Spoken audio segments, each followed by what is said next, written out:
ባሏ ነብይ ነበረ። ባሏ የሞተባት ሴት ባለ ዕዳ ልጆቿን ባሪያዎች አድርጎ ሊወስድባት ሲል ኤልሳ ጋር መጣ። ስታናገረው በቤትሽ ምን አለ አላትና የዘይት ማሰሮ አለ አለችው። እንግዲያውስ ከጎረቤት ሁሉ ማድጋዎችን ሰብስቢ፣ አታሳንሺ እና ወደ ቤትሽ ግቢ፣ ከዛ ዘይቱን ገልብጪ አላት። ማሰሮ ካለ ዘይት ይመጣል። ምን ማለት ነው? የተዘጋጀ ልብ ካለ፣ የተከፈተ ልብ ካለ መንፈስ ቅዱስ ይመጣል። ሉቃስ ምዕራፍ 1 ቁጥር 34 እና 35 ማርያምም መልአኩን ወንድ ስለማላውቅ ይህ እንዴት ይሆናል አለችው።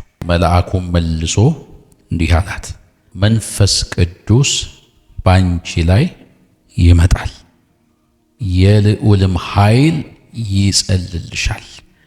ስለዚህ ደግሞ ካንቺ የሚወለደው ቅዱሱ የእግዚአብሔር ልጅ ይባላል። በዚህ የመጽሐፍ ቅዱስ ክፍል ላይ የማነሳላችሁ 4 ሰዎች፣ የመጀመሪያዋ ማርያም ናት፣ ሁለተኛው ዮሐንስ ነው፣ ሶስተኛዋ ኤልሳቤጥ ናት፣ አራተኛው ዘካርያስ ነው። በእነዚህ በአራቱም ሰዎች ሕይወት ውስጥ መንፈስ ቅዱስ እንዴት ከሁኔታ በላይ አድርጎ እንደሰራባቸው ነው የምንመለከተው። እግዚአብሔር በሕይወታችን ላይ የተለየ ዓላማ እያለው አንዳንዱ የጌታ ነገር ከአእምሮአችን በላይ፣ ከእውቀታችን በላይ፣ ከልምምዳችን በላይ ሆኖ ሳለ በእኛ አለመዘጋጀት ምክንያት፣ በእኛ እምቢ ማለት ምክንያት፣ በእኛ መዘናጋት ምክንያት ጌታ በእኛ ሊሰራ ያሰበው ነገር ብዙ ጊዜ ይዘገያል። ለምሳሌ ዮናስ ጌታ በሱ ሊሰራ አስቦ ሲልከው በመኮብለሉ ምክንያት እግዚአብሔር በሱ ሊያረክ ከነበረ እኮ በ3 ቀንና ሌሊት ዘግይቷል። ዋናው መፈጸሙ ነው አይባልም። እኛ ሰፈር ጊዜ ውድ ነው።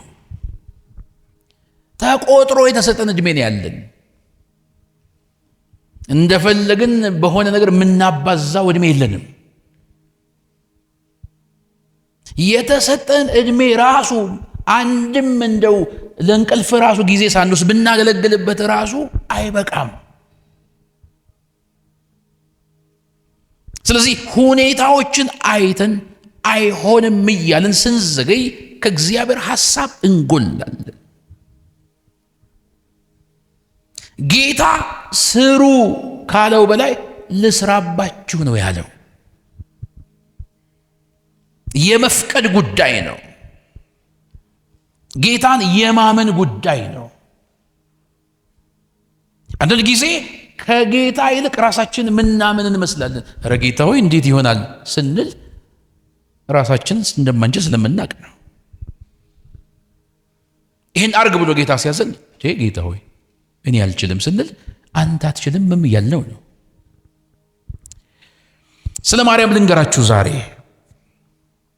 በዚህ መጽሐፍ ቅዱስ ክፍል ላይ ለዮሴፍ ታጭታ በእጮኝነት ለነበረችዋ ለማርያም ጌታ መልአኩ ገብርኤል ልኮ ትልቅ ነገር ነገራት። ጥሩ ሁኔታ ላይ ነበረች ማርያም፣ ልታገባ ፕሮሰስ ላይ ነች። ይሄ ራሱ እኮ መባረክ ነው። ሳያገቡ የወለዱ ብዙ ሰዎች እያሉ የማግባት መንገድ መጀመር በራሱ እኮ መባረክ ነው። ይህን ራሱ እኮ ጌታ ነው የሚያደርገው። ለሌሎች እንዳደረገው ጌታ እጮኛ ሰጥቷት እየኖረች ነው። ግን ሌላ የተለየ ዓላማ ጌታ በሕይወቷ ነበረው። አግብቶ ከመውለድ ያለፈ፣ አግብቶ መውለድ ጌታን የሚያከብረው ቢሆንም ሌላ ደግሞ የሚያከብረውን ነገር ጌታ ፈለገ በሷ ሕይወት። አንዳንድ ጊዜ ይሄው እየኖርኩ አይደል ብለን ራሳችን እናጽናናለን። ይሄው እያገለገልኩ አይደል አለው። መንፈስ ቅዱስ የተለየ ዓላማ በሕይወታችን፣ መንፈስ ቅዱስ የቸኮለበት ነገር አለው በሕይወታችን። እና መልእክት መጣላት ለማርያም፣ ትጸንሻለሽ፣ ትጸንሻለሽ የሚለው ቃል ለማርያም ሁለት ትርጉም ሊሰጣት ይችላል። አንደኛ የእሷ ዘመድ የሆነችው ኤልሳቤጥ ሳትጸንስ እድሜዋ ስለሄደና ስላረጀች ኦኬ በዘር የተላለፈ መርገም የለብኝም ማለት ነው። ጆሲን እንዳገባሁት ወዲያው ቀብ አረጋለሁ ማለት ነው ብላ በቃ ሃሌሉያ ጭንገፋ ተሰበረ፣ መጋረጃ ተቀደደ፣ ለዘመናት የተጋረደ ብላለች። አንዱ ሐሳብ እሱ ነው። ምክንያቱም ሰው ይፈራላ። አሁን ታላላቆቻችሁ ካላገቡ ትፈራላችሁ። ጌታ ወይ ምንድን ነው? እና ጌታ ታገቢያለሽ ካለሽ ሃሌሉያ ይላል ሰው። ትጸንሻለሽ ስትባል ከጭንገፋ ነፃ እንደሆነች ታስባለች። በቃ እና ላፍጥነዋ ሰርጉን ትላለች። በሌላ በኩል ግን ይሄ ትጸንሻለሽ ሳላገባ እኮ ነው እየተነገረኝ ያለው። አሁን ትጸንሻለሽ እኮ ነው መልእክቱ። ይሄ መርከስ አይደለም ወይ? ይሄ የሚያስወግር ነገር አይደለም ወይ? ደግሞ ይሄ ያለ ወንድ እንዴት ይሆናል ነው? ወይስ ከማግባትሽ በፊት ከዮሴፍ ጋር ተኝ እያለኝ ነው? አንዳንድ ጊዜ የእግዚአብሔር ንግግር ራሱ በሰው ሕይወት ውስጥ ጥያቄ ይሆናል።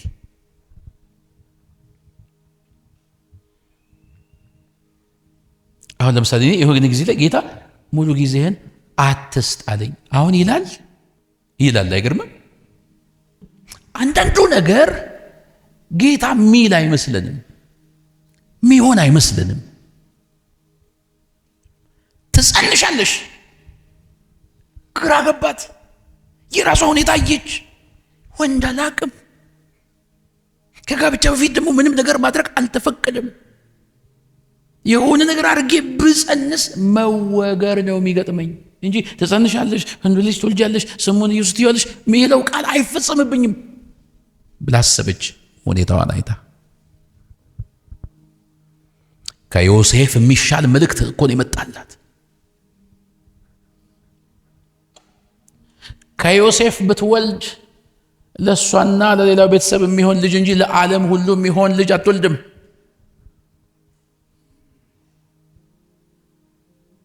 ከዮሴፍ ብትወልድ ለዓለም እንኳ ቢሆን መድኃኒት አትወልድም።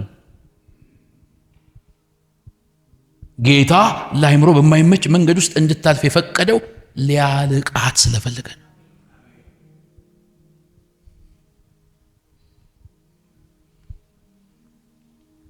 የራሷን ሁኔታ ተመልክታ ጠየቀች፣ ይህ እንዴት ሊሆን ይችላል? ከኔ በፊትም ያለ ወንድ የወለዱ የሉም። ማንን ምሳሌ ታርግ ማርያም? አንዳንድ ምሳሌ ሲኖር እኮ ጥሩ ነው። አሁን ለምሳሌ አብርሃም ምሳሌ የለውም። ከአብርሃም በፊት ተለይተ ውጣ የተባለ ሰው የለም። እኔ ወደ ማሳይ ምድር ውጣ የተባለ ሰው የለም። እና በእንትና ህይወት ወይም እንትን መጽሐፍ ላይ እንዳነበብኩት ቲክቶክ ላይ ሲመሰክር እንደሰማሁት የሚባል የለም። ወጣ አለው፣ ወጣ። ማርያምም ምሳሌ የላትም።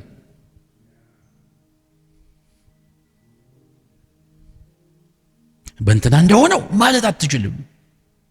ግን እንዲህ የሚል መልእክት መጣላት። እንዴት ሊሆን ይችላል ነው ያልሽው? መንፈስ ቅዱስ ባንቺ ላይ ይመጣል። መንፈስ ቅዱስ ነው ከሁኔታ በላይ የሚያደርግሽ። እግዚአብሔር ላሰበው ለተለየው ዓላማ ኃይል የሚሰጥሽ የሚያዘጋጅሽ መንፈስ ቅዱስ ነው።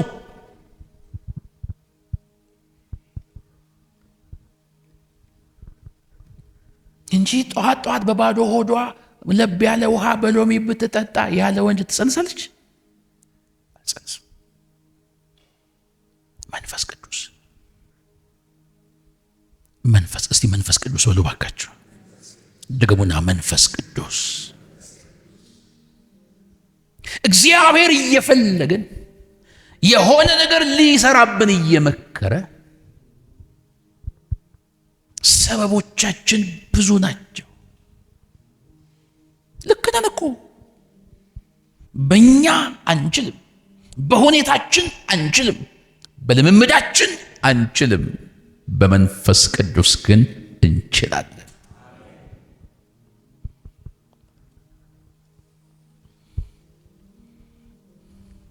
ማርያም አሜን እንደ ቃልህ ይሁንልኝ አለች። የሚገርማችሁ የማርያም እምነት ይገርመኛል።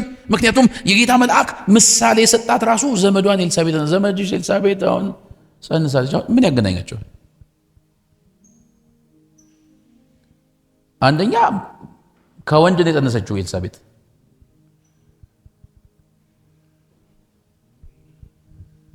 ምን ያገናኛቸዋል? እድሜዋ ካለፈ ጸነሰች እንጂ ምንም። እቺ ገና ወጣት ነች። እቺ ወንድ ማታቅ ነች። ኤልሳቤጥ አንድ ወንድ ነው እንጂ ለብዙ ዓመት ወንድ መታቅ ነች። የሰጣት ምሳሌ ራሱ እኮ ከሷ ሁኔታ ጋር የሚገናኝ አይደለም። ያለ ወንድ የጸነሰች ሴት አይደለም ምሳሌ እየሰጣት የለም። ቢሆንም ግን አመነች፣ ይሁንልኝ አለች፣ ተስማማች። መንፈስ ቅዱስ ከሆነ የሚያደርገው ብላ ተስማማች። ቆይ እስቲ ጆሲን ላማክረው አላለችም። ከጆሲ መንፈስ ቅዱስ ይበልጣል ብላ አመነች። ተዘጋጀች ጌታ ለሚፈልጋት ነገር።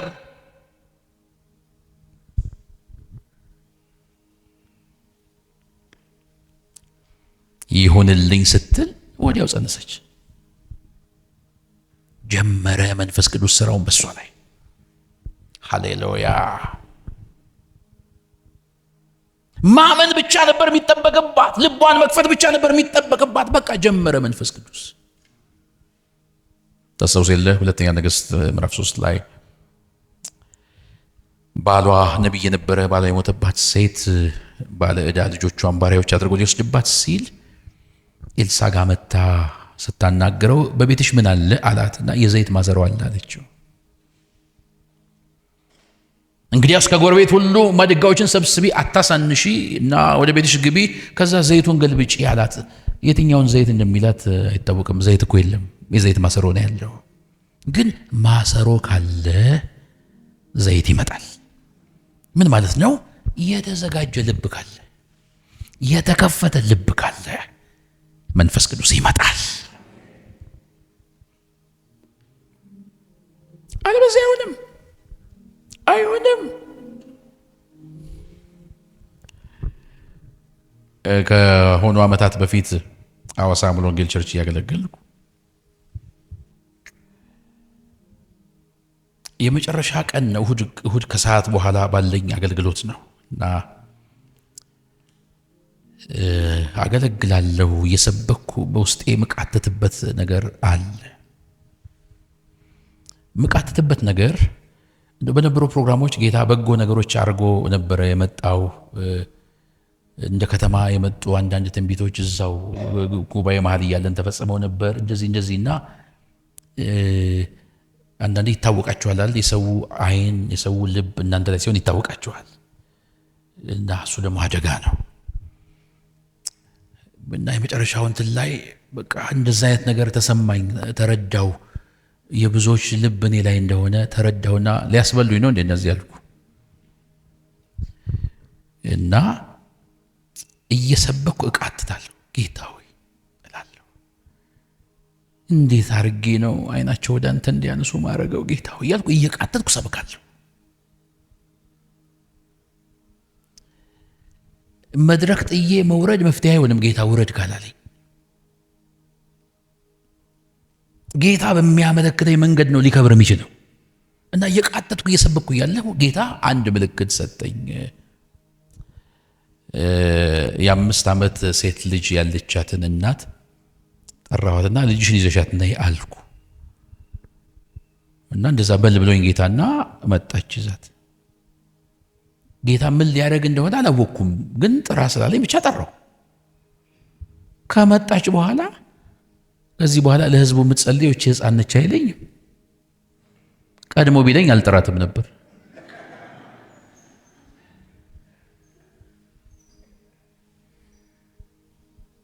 አሁን ቀልድ አይመስልም?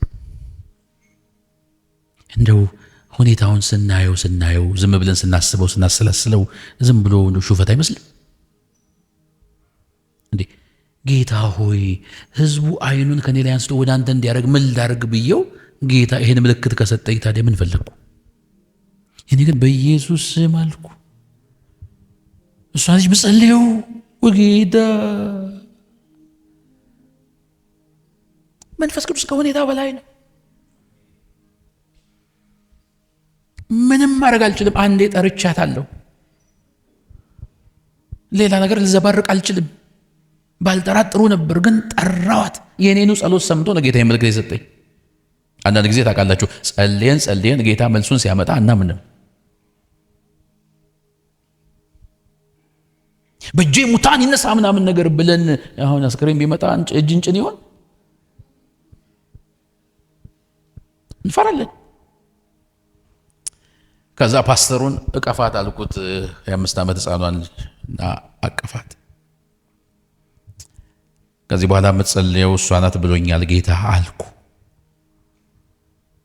መጸለይ የምትጀምረው ከእናቷ ነው አልኩ እና ፓስተሩ የልጅቷን እጅ ይዞ እናቷ ላይ ሲጭን እናቷ በመንፈስ ቅዱስ ተሞላች። አሁን ሞቀኝ።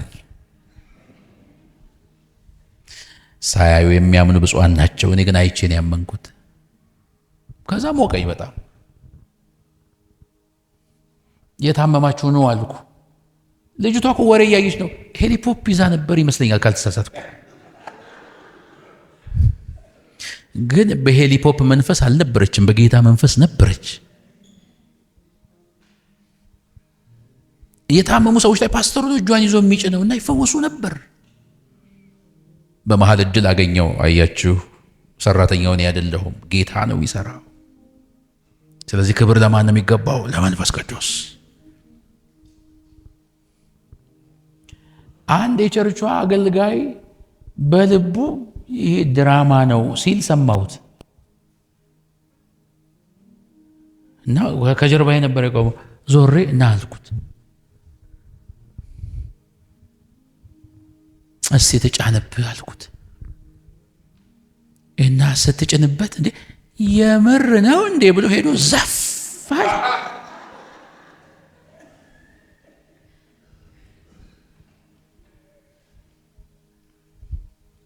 መንፈስ ቅዱስ የኛ ፍልስፍና አያስፈልገው፣ የኛ የተከፈተ ልብ ነው የሚያስፈልገው። ፈልጎናል ለተለየ ዓላማ። ጅግግሞሽ ህይወት እኮ በጣም ያስጠላል። ሌሎች በሄዱበት መንገድ መሄድ እኮ በጣም ነው የሚያስጠላው።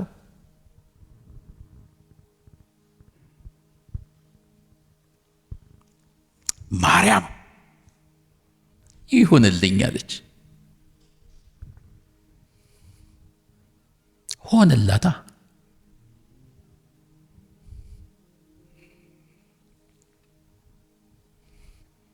ጆሲ ሳይመጣ ጽንስ መጣ። ለምን? መንፈስ ቅዱስ ስለመጣ። ከእግዚአብሔር ሐሳብ ጋር ተገናኘች ማርያም።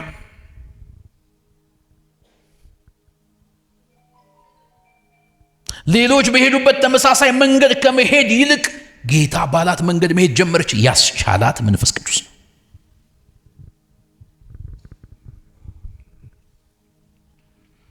ጌታ ለምን ነገር እየጠበቀን ይሆን? ምን ፈልጎብን ይሆን? ጌታ ከሐዘን መካከል ብቻ አይደለም የሚያወጣው፣ ከደስታም መካከል ያወጣል። ታውቃላችሁ፣ እሷ እኮ ደስ እያላት ነበረች ከጆሲ ጋር፣ ግን ሌላ ደስታ አለዋ፣ ሌላ ክብር አለዋ፣ ሌላ ዓላማ በህይወቷ አለዋ። ክብር ለኢየሱስ ይሁን። ሁለተኛውን ሰው ላሳያችሁ ነው። ማርያም እንደዚህ ከጸነሰች በኋላ መልአኩ በነገራት መረጃ መሰረት ወደ ዘመዷ ወደ ኤልሳቤጥ ቤት ሄደች። ኤልሳቤጥ በእድሜዋ በጣም አርጅታለች።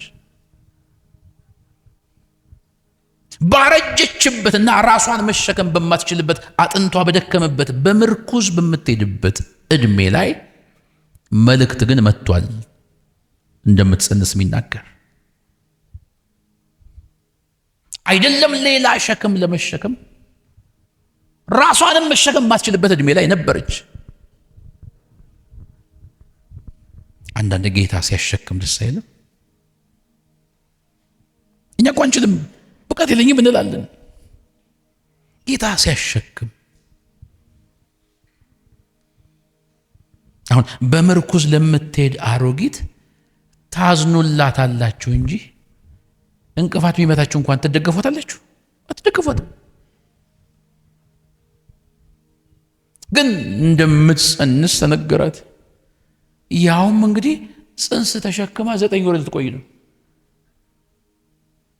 የ30 ደቂቃ መሸከም እንኳን እኮ የሚያቀታት ናት። ለካስ የሚያሸክም ጌታ ነው። ስለምንችል አይደለም፣ መንፈሱን ስለሚሰጠን ነው።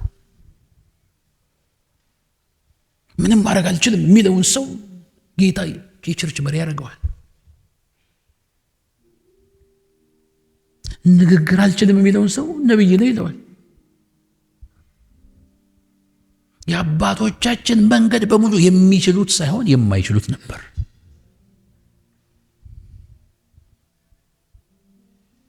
ጌታ ችሎታችንን ካየ በኋላ አይደለም ቆይ ብሎ እንደ ብሔራዊ ቡድን ምርጫ የሚያጨን።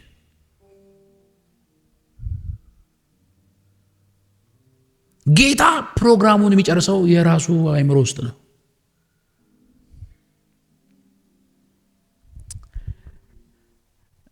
ሸክም እንደምትሸከም ተነገራት፣ እንደምትጸንስ ተነገራት። ጽንሱ በሷ ሆድ ውስጥ እያለ መንፈስ ቅዱስን እንደሚሞላም መልእክት መጣ። ለዘካርያስ መልእክቱ ይመጣ እና እስቲ ወዳጄ ባንተ ምሳሌ ልስጥ። ኤልሳቤጥ በጣም አሮጊት ናት፣ በጣም ደካማ ናት።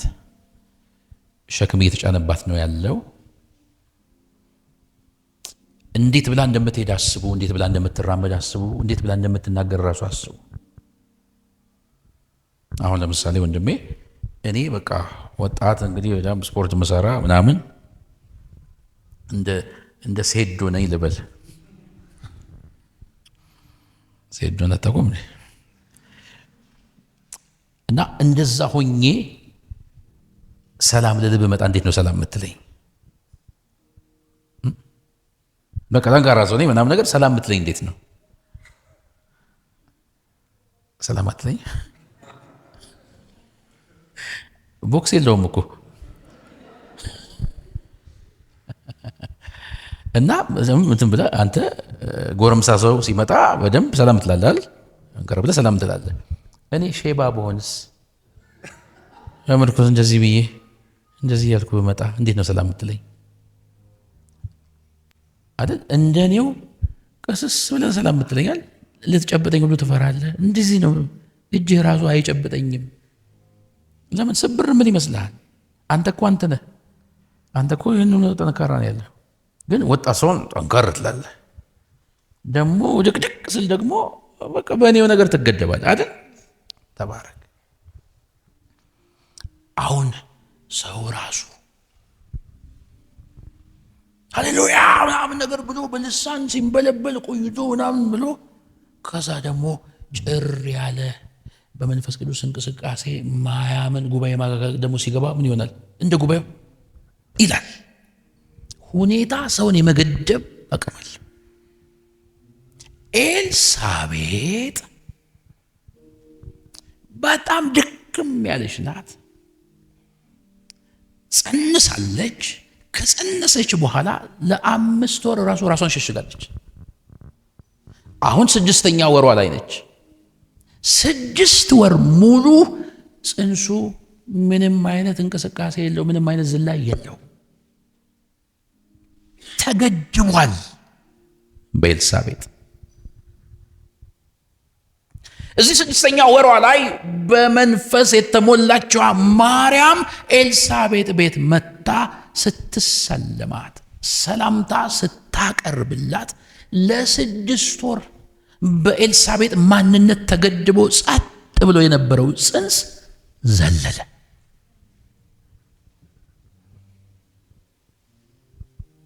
ለምንድን ነው የዘለለው? እንደተነገረው ተስፋ መንፈስ ቅዱስ ስለሞላበት ነው።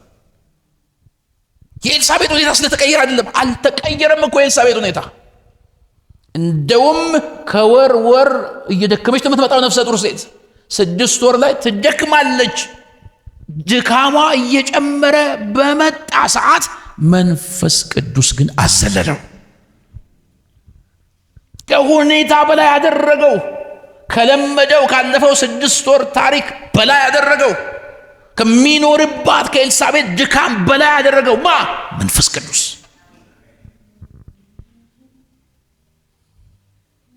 እኔ እኮ ወጣት ሆድ ውስጥ ብሆን ኖሮ እንዴት እንደምዘለ አሳያችሁ ነበር አይባልም። መንፈስ ቅዱስ ነው ነገር የሚቀይረው።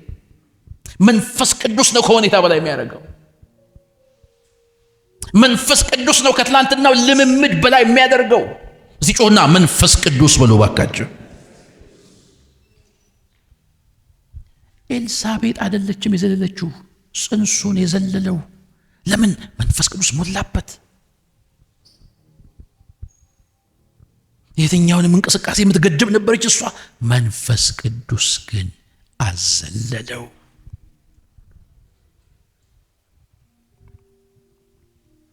ምንም ሁኔታ ውስጥ ብንሆን፣ ምንም አይነት ቸርች ውስጥ ብንሆን፣ ምንም አይነት ቤተሰብ ውስጥ ብናድግ የጌታ መንፈስ ከሁኔታ በላይ ያደርገናል።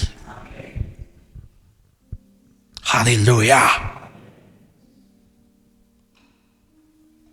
ምንም አያውቅም ይሄ ጽንስ። ያስተውላል የምትሉት አይደለም።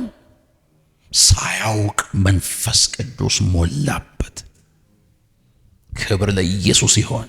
ሳያውቅ ወንድሞቼ እናቶቼ፣ መንፈስ ቅዱስ ነው ከሁኔታ በላይ የሚያደርግ። አንዳንድ ሰው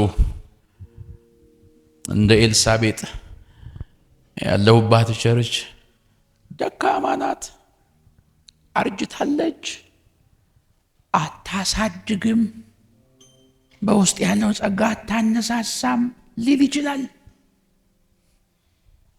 እና ብዙ ሰው ካለበት ቸርች መውጣትን ይመርጣል። ፋየር ወዳለበት ልሂድ ብሎ ያስባል። መንፈስ ቅዱስ ባለንበት ከሁኔታ በላይ ያደርገናል። አሜን ብሎ ባካችሁ።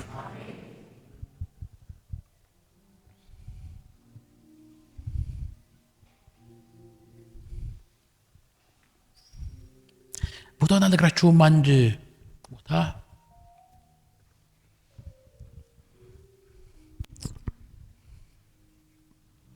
ተጠርቼ ነው የሄድኩት። 7 ተከታታይ ቀን ነበር ማገለግለው እና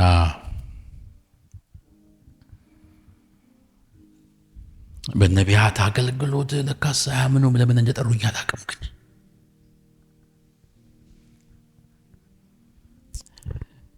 እና ዋና የቸርቿ ዋና ራሱ ሌላ ቦታ የተቀመጡት እጅ እንዳይጫንባቸው። እኔ ማቀው ነገር የለም። ሌሎች የሆነ የአገልግሎት ግሩፖችም አንገኝ ብለው ግን ላይቭ እንከታተል ብለው በየቤቶቻቸው ሆነው ኮሜንት ለመጻፍ ላይቭ እየተከታተሉ ነበር። እኔ ወንድማችሁ ምንም አላውቅም። ዝም ብዬ ማገልገል ጀመርኩ። አቤት መንፈስ ቅዱስ! የመጀመሪያው ቀን ላይ መንፈስ ቅዱስ ነገር ቀየረ። ሁለተኛው ቀን ላይ የቸርቿ ዋና መሪ ፊት ወንበር መጡ።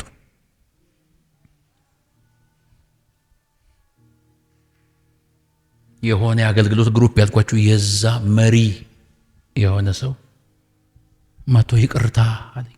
ምን አርገኝ? አይ በቃ ይቅርታ። እንተዋወቃለን። አይ በቃ ይቅርታ። አሁን ምን ትላላችሁ? እንደዚህ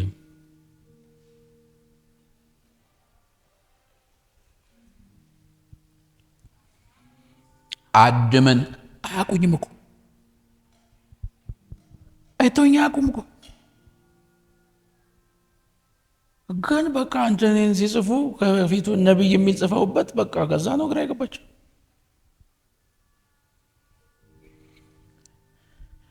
እንገምግም ብለን አሳይመንት ተከፋፍለን በየቤቶቻችን ላይቭ እየተከታተልን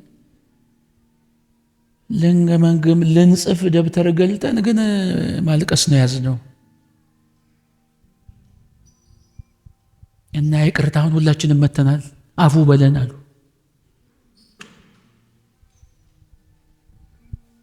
መንፈስ ቅዱስ ከሁኔታ በላይ መንፈስ ቅዱስ ሰውን በመተቸት ገንዘብ ሊያደርገው አይችልም። ሰውን ለማሳመን ብዙ በመሞከር በመውጣትና በማውረድ ሊሆን አይችልም። መንፈስ ቅዱስ ግን አሮጊት የሆነችውን ኤልሳቤጥን መቀየር ይችላል። እዛው ሆኖ ጽንሱ ዘለለ። የሚገርማችሁ የመጀመሪያው ቀን ላይ አንደኛው አገልጋይ እየሮጠ መጥቶ ያለኝ ኮንፈረንሱ ዛሬ ቢያልቅ ራሱ አይቆጨኝም አለ። ገና እኮ 6 ቀን አለ ከፊታችን። ወንድሞቼ እናቶቼ፣ ያለ መንፈስ ቅዱስ ምንም ማድረግ አንችልም። አቦ ዝግ እኮ ነው አይባልም። መንፈስ ቅዱስ ከዝጉ ነገር በላይ ነው። እድል ነሱኝ እኮ አይባልም። መንፈስ ቅዱስ ከእድልም በላይ ነው።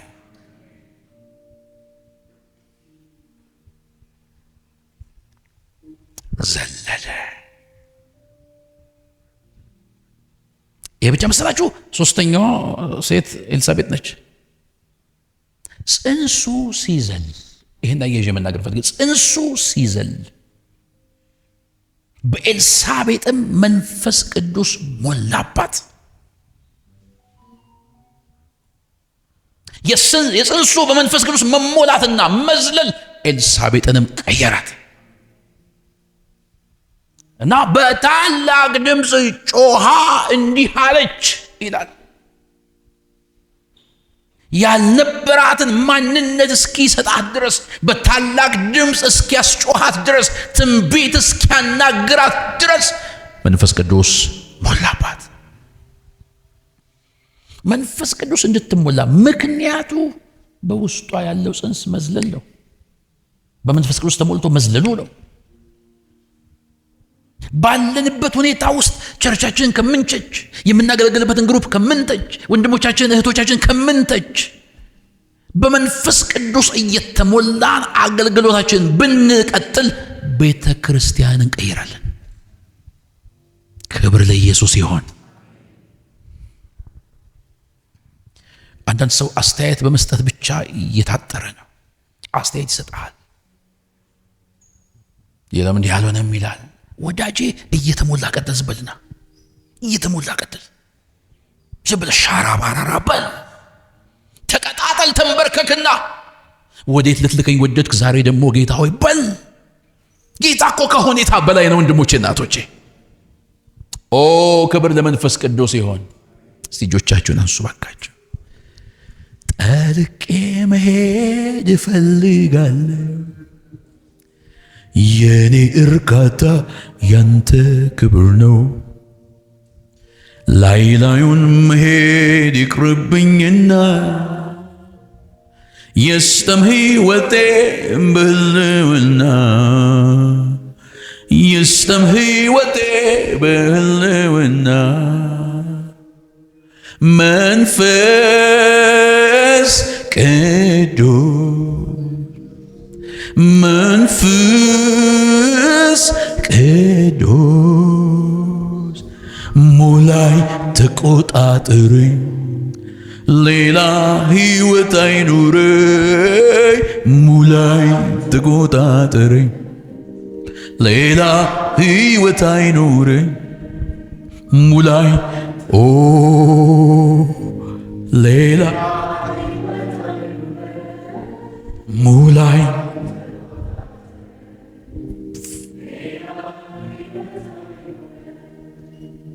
ሰበብ ማብዛት አይጠቅምም። አላሰራ አሉኝ እኮ ማለት አይጠቅምም። መንፈስ ቅዱስ ከሁኔታ በላይ ያደርጋል። ከተዘጋብን በር ይልቅ እግዚአብሔር በእኛ ላይ ያለው ዓላማ ይበልጣል።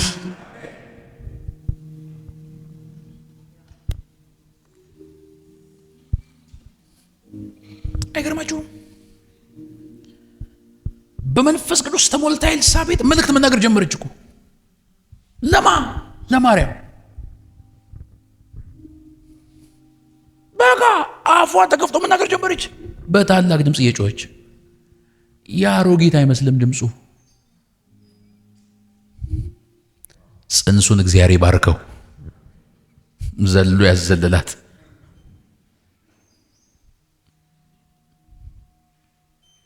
ወዳጄ፣ አንተ ሳትዘል ሌላው እንዲዘል እንዴት ትጠብቃል? አንዳንድ ሰው የተቀጣጠለ ነገር መካከል መግባት ነው የሚፈልገው። እንዴ አንተ ለምን አትቀጣጠልም? በአንተ ህይወት እኮ ጌታ ዓላማ አለው። እንድትለውጥ እኮ እየጠበቀህ ነው ያለው። ማቴዎስ ወንጌል ምዕራፍ 14 ላይ በታንኳ እየሄዱ ጌታ ወደ ማዶ ተሻገሩ ብሏቸው በነፋስ ምክንያት ሲናወጡ ፈርተው ሲታወቁ ጌታ በውሃው ላይ የተራመደ መጣና አይዟችሁ እኔ ነኝ አትፍሩ አላቸው። እና ጴጥሮስ እንደዚህ አለ፣ ጌታ ሆይ አንተስ ከሆንክ በውሃው ላይ ወደ አንተ እንድመጣ አዘዘኛል። ጴጥሮስ የጌታ አመጣጥ ገብቶታል። ታንኳይቱ እኮ የተናወጠች ነው። ሊገለበጡ እኮ ጫፍ ላይ ደርሰዋል። በቃ ወዲና ወዲህ እየተገላበጡ ነው ያሉት። ጴጥሮስ ሌላ ጸሎት ውስጥ ገብቷል። ኧረ በኢየሱስም ኧረ አድነን ከሚል ጸሎት መካከል ወጥቶ እስቲ እዘዘኝ ጌታ ሆይ እባክህ ልምጣ እስቲ ጌታ ሆይ የሚል ጸሎት ውስጥ ገብቷል። ምክንያቱም የመጣው ጌታ እንደሆነ ገብቶታል።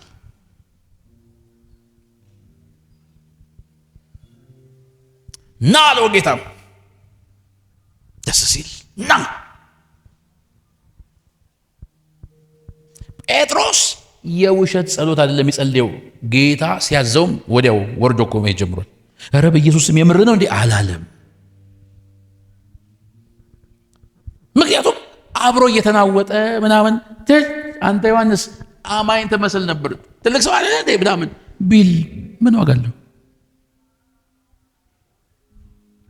እርስ በርስ መተቻቸት ቢሆን ምን ዋጋ አለው? አንድ ሰው ከመንፈስ ቅዱስ ጋር ሆኖ እኮ ትውልድ መቀየር ይችላል። ሃሌሉያ! ወደ ጌታ ሄደ፣ ወደ ኢየሱስ ሊደርስ በውሃው ላይ ሄደ ይላል እግዚአብሔር ቃል። በእርግጥ እነሱ የተቹት ይመስለኛል፣ አልተጻፈም እንጂ ከመካከላቸው ተለይቶ በውሃው ላይ ሲሄድ ታድሎ ጌታ ሆይ የእሱን አይነት እምነት ስጠኝ ያሉ አይመስለኝም። ጴጥሮስ ጌታ ጋር ከደረሰ በኋላ ከጌታ ጋር እኮ መልሰው ወደ ታንኳን የተመለሱት። እንኳን መጣ ልጄ ተዋቸው እነሱም ብሎ ጌታ እሱን ብቻውን ይዞት አይደለም ያሻገረው፣ ይዞት ወደ ታንኳ መጣ። አምኖ የተራመደ ሰው ለሚናውጡትም መፍትሄ ሆኗል። ከመንፈስ ቅዱስ ጋር ያለን እርምጃ ያለንበትን ማህበረሰብ ይቀይራል። አሁን ግን እኛንን ስፍራ እየቀየርን ያለ ነው። እኛንን ደግሞ እዛ ብለን እየሞከርን ያለ ነው። ሙከራ 1 2 3 ላይ ያለን እኛንን። ቦታ መቀያየር ለውጥ አያመጣም። መንፈስ ቅዱስ ነው ለውጥ የሚያመጣ ወንድሞቼ እናቶቼ። መንፈስ ቅዱስ ነው ከሁኔታ በላይ የሚያደርገው። እጋብዛችኋለሁ። ሁል ጊዜ ልባችሁ ለመንፈስ ቅዱስ ክፍት እንዲሆን እንደ ቸርች በጌታ ፊት እንድንወድቅ መንፈሱን እንድንሞላ እግዚአብሔር ወዳየልን ነገር መገስገስ እንድንጀምር። ሃሌሉያ።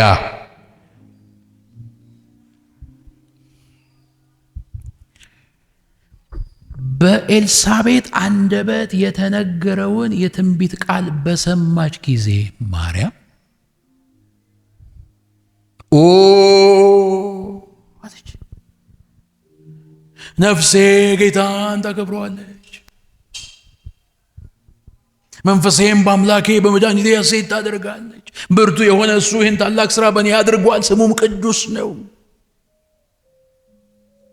ኤልሳቤጥ ከራሷ አልፋ ወጣቷን ማርያምን ራሱ መነቃቃት ጀመረች። ድክሞ የተባለችው ኤልሳቤጥ በመንፈስ ቅዱስ ስትሞላ የሌላ ሰው ሕይወት መቀየር ጀመረች። ማርያም እኮ የጌታ ባሪያ እንደ ቃል ይሁንልኝ ካለች በኋላ ጽንሱ ይፈጠር አይፈጠር አታውቅም። አሁን ላይ ግን ገባት። በሌላ ሰው አንደበት ጌታ ሊናገራት ጀመረ። መስገድ ጀመረች ለጌታ ማርያም።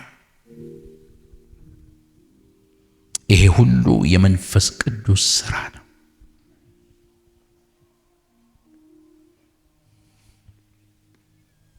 ሳምንት በደንብ እንመለከታለን። ደግሞ በሰፊው እንጸልያለን እንደ ጌታ ፈቃድ።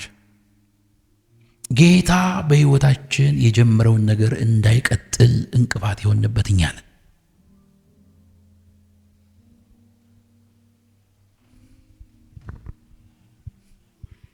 አሁን ጽንሱ መውጣት የሚችል ቢሆንና እዚህ አሮጊት አሁን ምን ለሆነ ነው በጌታ ብሎ አሁን ቢወጣ ምን ይባላል?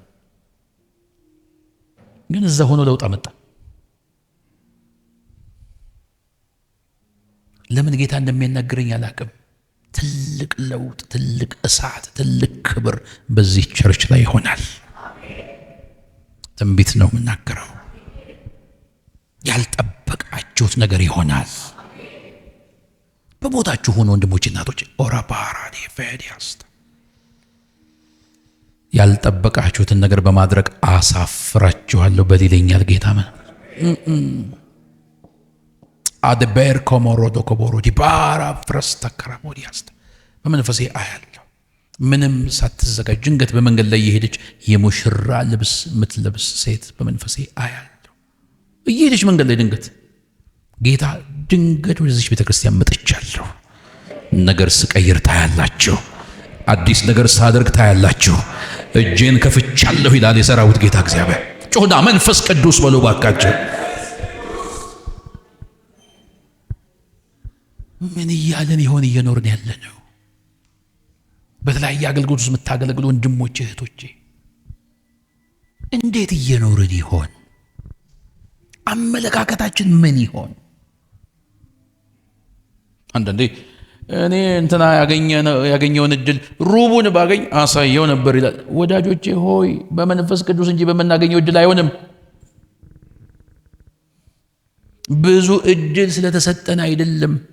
እድል ባይሰጠንም መንፈስ ቅዱስ ግን ታሪክን ይቀይራል።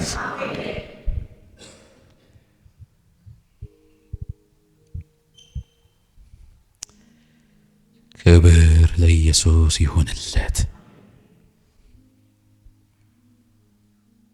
እንጸልይ።